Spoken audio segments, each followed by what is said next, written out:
Welcome back to, last week I said it was the final installment. This is the final installment because we have to celebrate. This is the third Saturday in October podcast, your Alabama Crimson Tide tailgate podcast.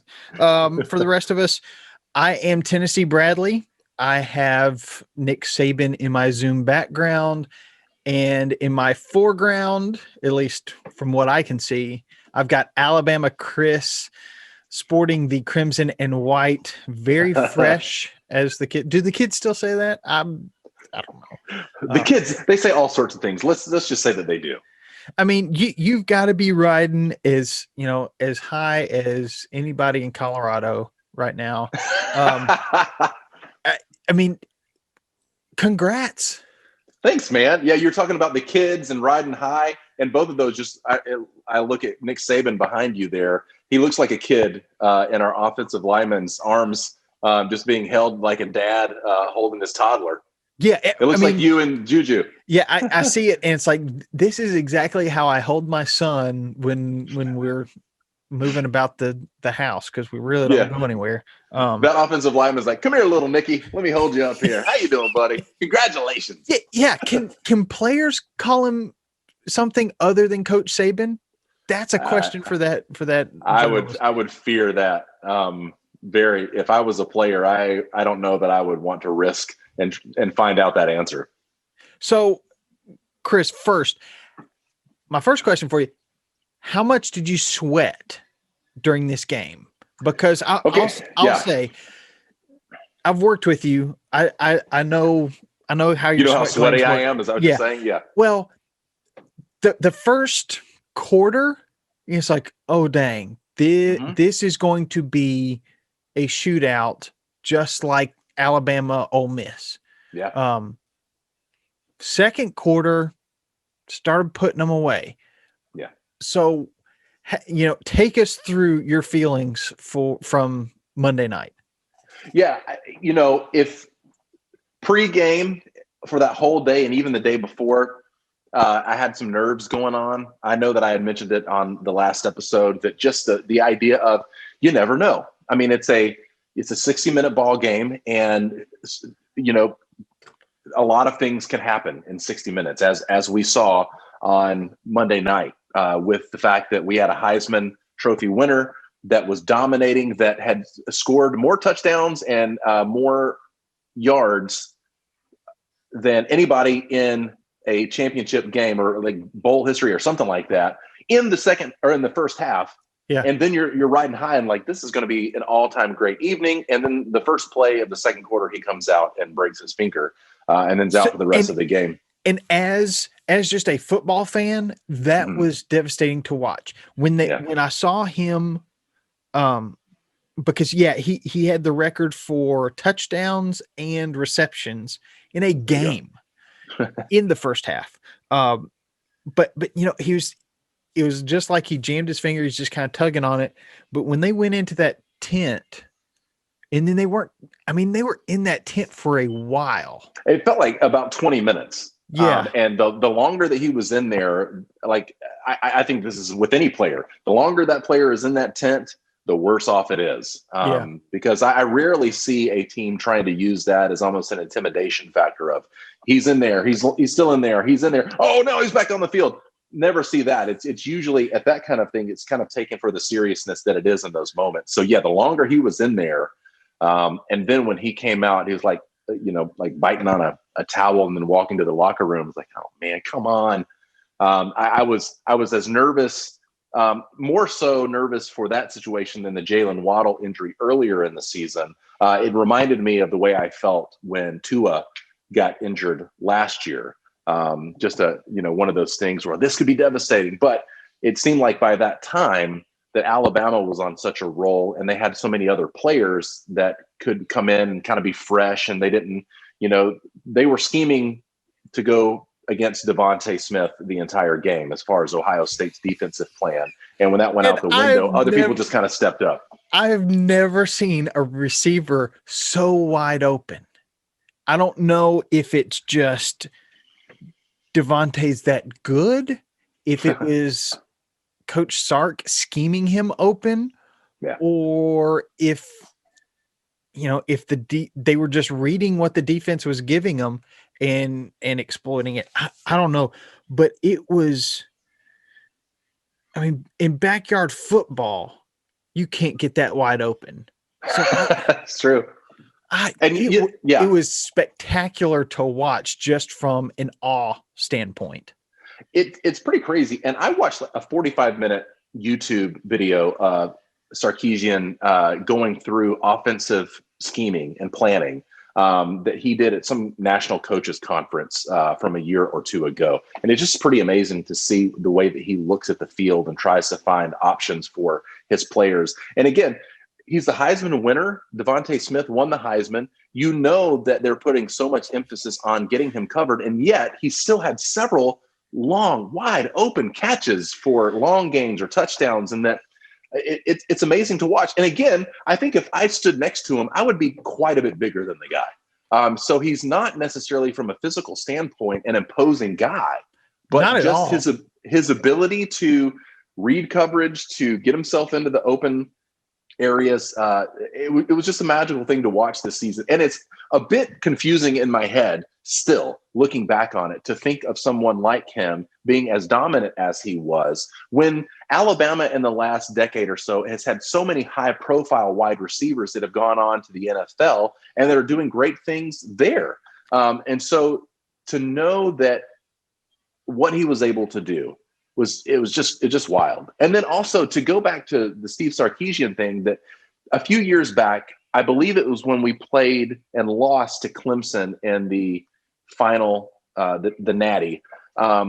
It was that year where Lane Kiffin was the offensive coordinator for a year or two or three. And then in between the SEC championship game, or maybe it was actually in between the first college football playoff game and the final for the national championship, there was some falling out. Or Lane Kiffin left before that last game. Yeah, he got the job at was it FAU? And yeah. And so he was trying to do both, like Sark was doing this year. He was trying to be head coach at FAU and offensive coordinator for the national championship. Yeah, and Saban told him, "Look, you've done great. Go." Yeah. But when they pulled in Steve Sarkisian and had him offensive coordinate the last game, it looked like we had been playing with a superior offensive coordinator, and now we've got this one guy that comes in at the last minute and can't quite put up the game plan, or the athletes don't quite know his scheme or whatever. It just didn't work out, and we lost pretty handedly to Clemson that year. And so if you would have said Kiffin or Sarkisian, I would pick Kiffin 10 times out of 10. But watching what Sark was able to do this entire season, I'm like, he's one of the greatest offensive minds I've ever seen. And I know he's got a lot of player talent to work with. But it was just unbelievable from the start of the season to the end of it. And again, I'm a nervous Nelly fan. And so I'm always watching and looking and trying to I see a lot of errors going on.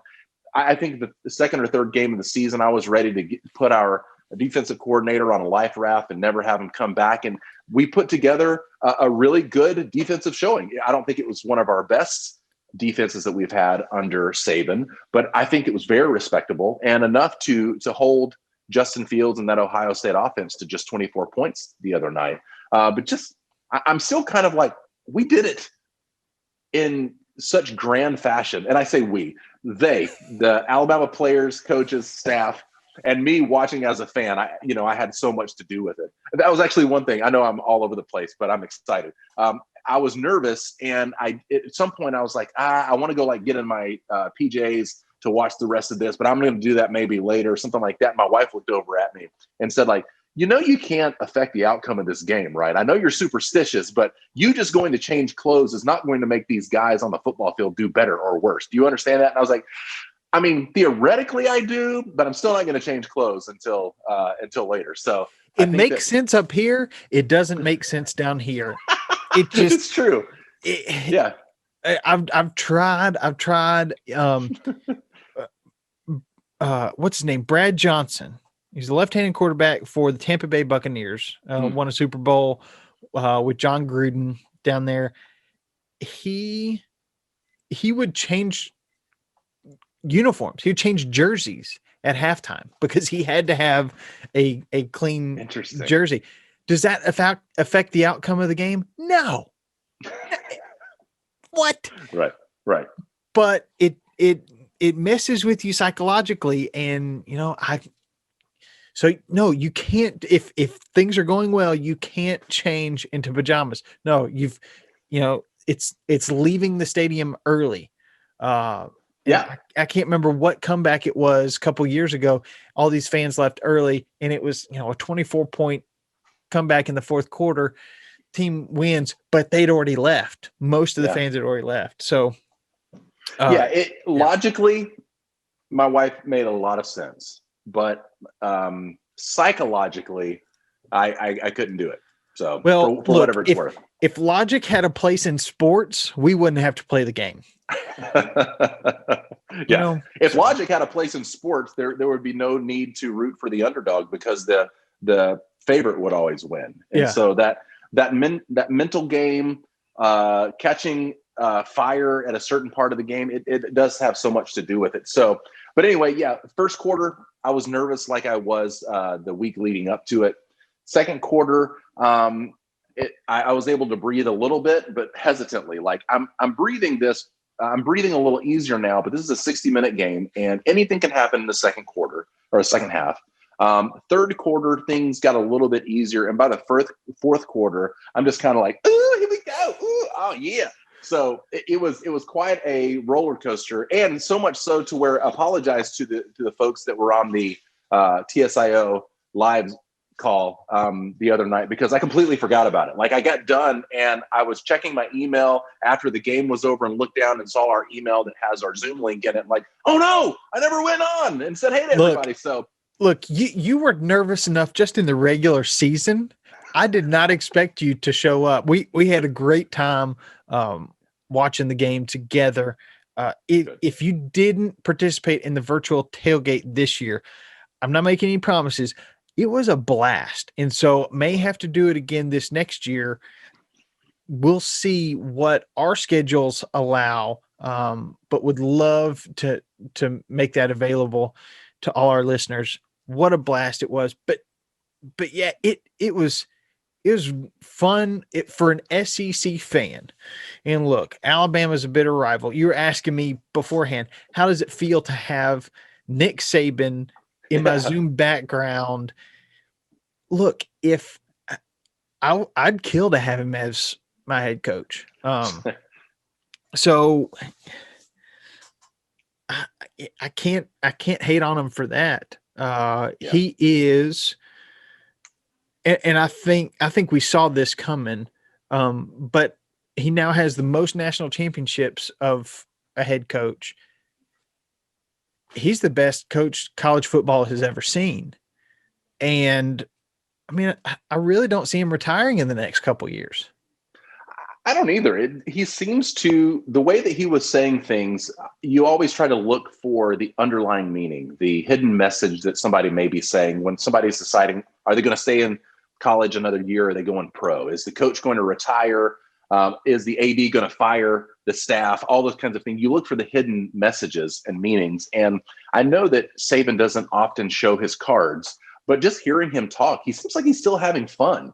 And something that Paul Feinbaum said the other day on ESPN is that if you look at who Saban is at 69 years old and who Paul Bear Bryant was at 69 years old, Bear Bryant, I believe from Paul Feinbaum, said that he retired at 69 and then within a few months he had passed away.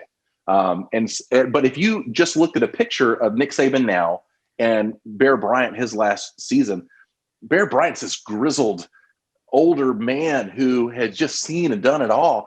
When I look at Nick, sure, I can see that he's aged quite a bit in the 14 years or the 14 seasons that he's been the head coach at Alabama, but he's got a lot more youthfulness and spryness and still got a little hop in his step for a 69-year-old man. So I hope I'm moving around as well as Saban does when I get that age, because it doesn't look like he's slowing down anytime soon. Yeah. And, that's bad news to especially Auburn, Georgia and Tennessee fans all over the country, all over the world, because correct me if I'm wrong, but I know I'm not. He's never lost to a former assistant coach. Yeah. Who does that? Yeah. I know it seems like it's got to happen it's got to happen sometime. It's got to happen sometime, unless he just decides to go out on top, which he could. One of these years he may win it all and say, you know what? That was fun. That was just a little too much work. I want to go see my grandkids. Time at the lake. Yeah, exactly. I think he lived in Alabama for 14 years, and this last summer was the first time he got in his pool. If I remember correct, Nick Saban, go get in the gosh darn pool. Go hang out with your grandkids. Yeah. Coming from a Tennessee fan, I'd love you to do that sooner rather than later. But I'm not sure that he's ready to hang up the proverbial cleats quite yet. Yeah, and maybe it's one of those things where, like, when you go to the beach, you have in your mind what you would like to do when you're on vacation. Some people like to go to the beach and walk up and down the beach, or throw the frisbee, or jump in the water, go snorkeling, do all that kind of stuff. Some people, they just like to get a book and sit in a chair and do that all day long. Or they go to the beach and they never get out of their hotel room, or maybe they make it down to the pool, but they never actually make it onto the sand. And so maybe he's one of those coaches or people that just loves his work, and he would feel like he's dying on the vine if he were to enjoy his pool more and not study film, or go out on his boat more often and not have coaches conferences on Zoom. So yeah, it's interesting, his mentality. And I will say, as an Alabama fan, I didn't control one moment of this man's life, but I feel blessed to be a fan of the team that he coaches because of all of the wins that he's win and happy moments and all that he's brought to my life. But I know that I am. It's borrowed time, because he's not going to coach forever. And in a few years, we will talk about the dynasty that was when Nick Saban was the coach. But so I try to enjoy it while I can, but also know that it can't last forever. So, well, remember, I feel like it was, I don't know, was it 5, 6, 7 years ago that the dynasty was over? Apparently, sure, yeah. Somebody didn't tell Nick Saban, apparently. So, look, as an Alabama fan, okay, we got a bunch of players not returning.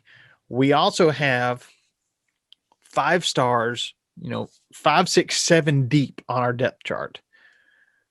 What either worries you or excites you about next season?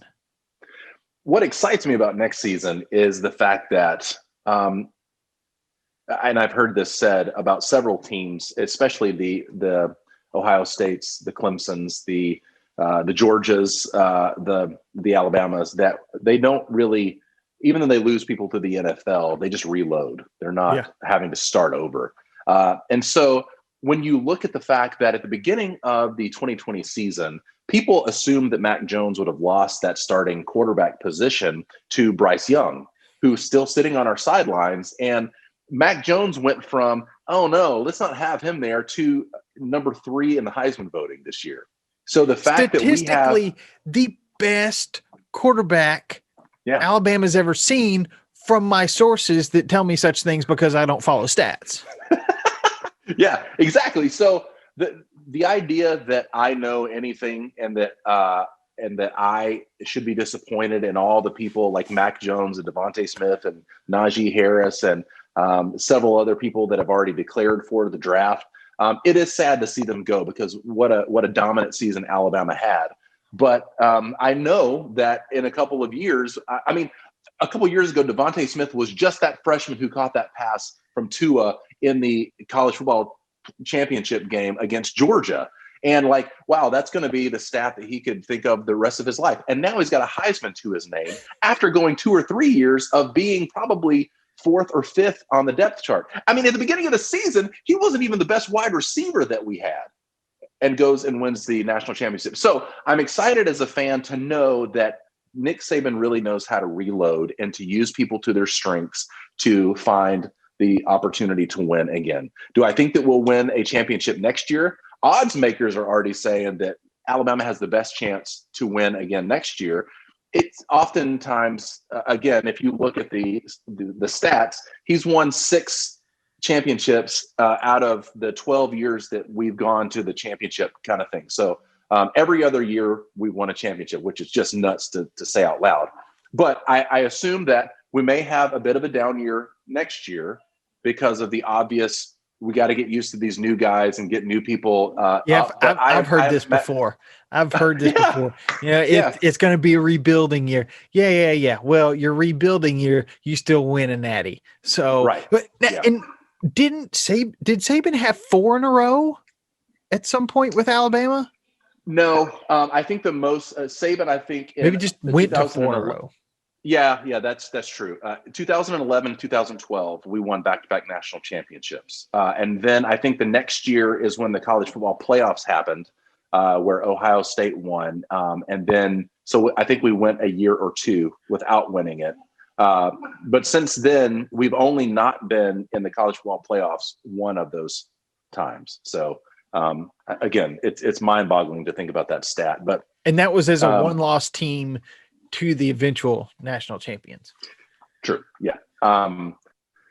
So I'm excited that we don't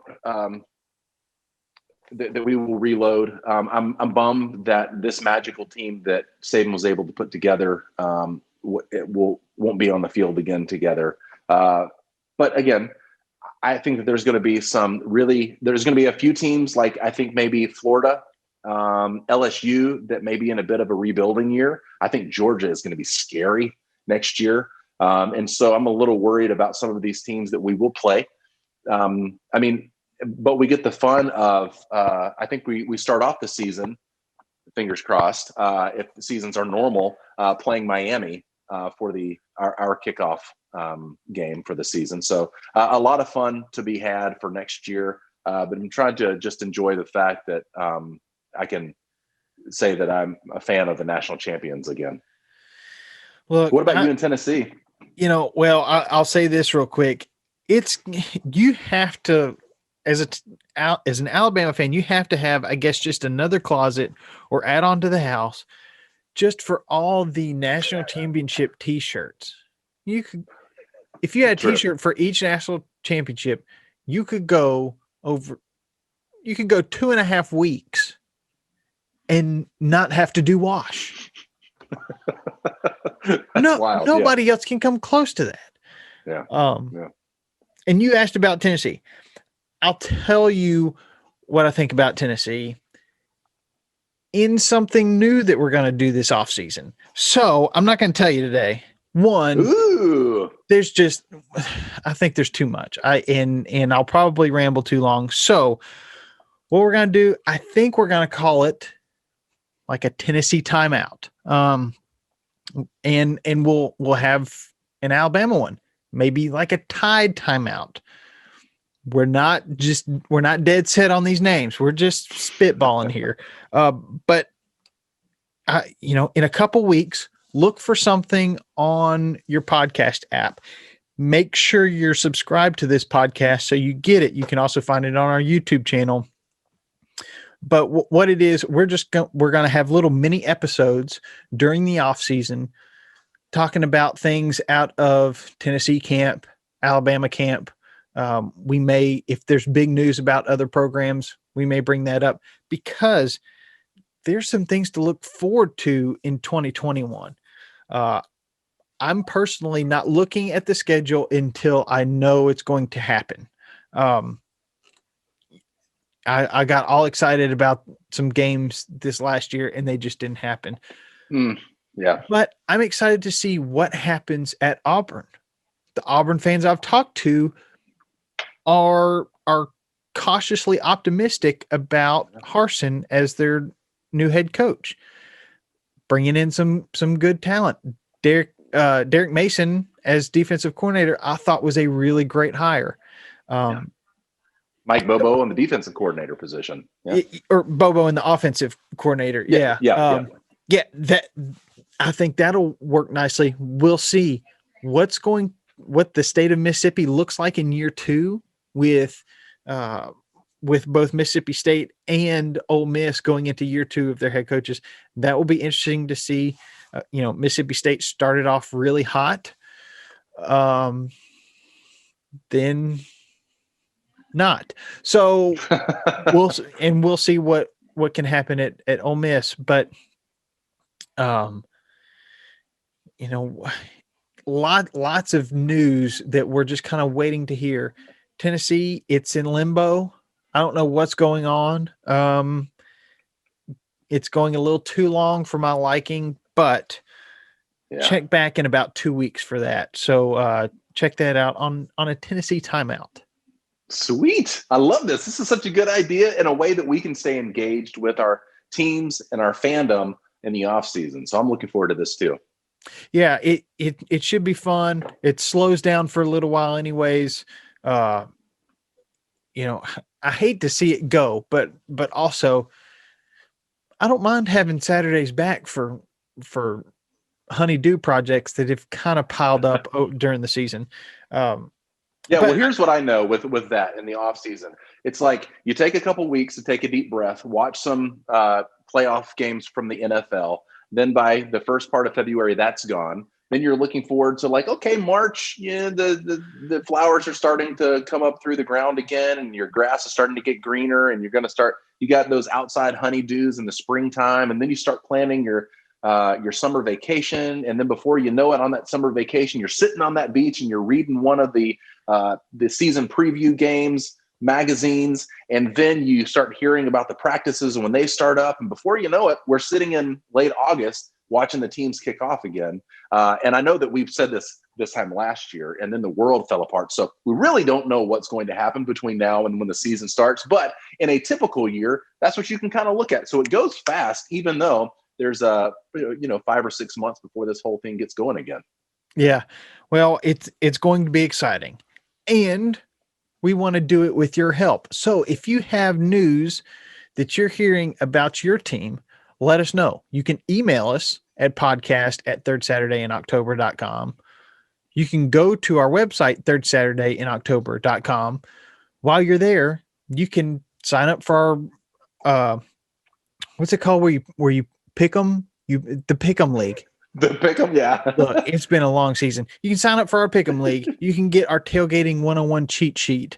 You can also find links to all our social media, or you can find us on Facebook, Instagram, Twitter at TSIO Pod. You can also find us on YouTube, where we broadcast the podcast. And like I said earlier, make sure you subscribe so that you can get some of these off-season notes. Look, you can go to all sorts of different ESPN, different websites to read about it, or you can just get the Reader's Digest version in the car. I'm not sure where you're driving. As you're walking around the neighborhood in your earbuds from us, just a couple minutes, but make sure you're subscribed wherever you enjoy podcasts. Chris, we made it. It was so much fun. It's going to be hard not having a 10-game SEC schedule every year. Yeah, this year was special. It was weird. It was odd. Anything that can happen did, and probably will be changing throughout the week. But we made it through an entire season, and we have a national champion, which for me, it feels very good that it's Alabama. But for us, as the Third Saturday in October podcast, we can revel in yet another year that the SEC has won it all. Hey, I'm celebrating not quite as hard as if Tennessee had won. Sure. But I'm still celebrating. So please don't get mad at me, fellow Tennessee fans. I hope I'm not a bandwagon Alabama fan. I'm a fan of the SEC doing well. True. So with that, I'm going to sign off for the year with a roll balls. Roll balls, baby.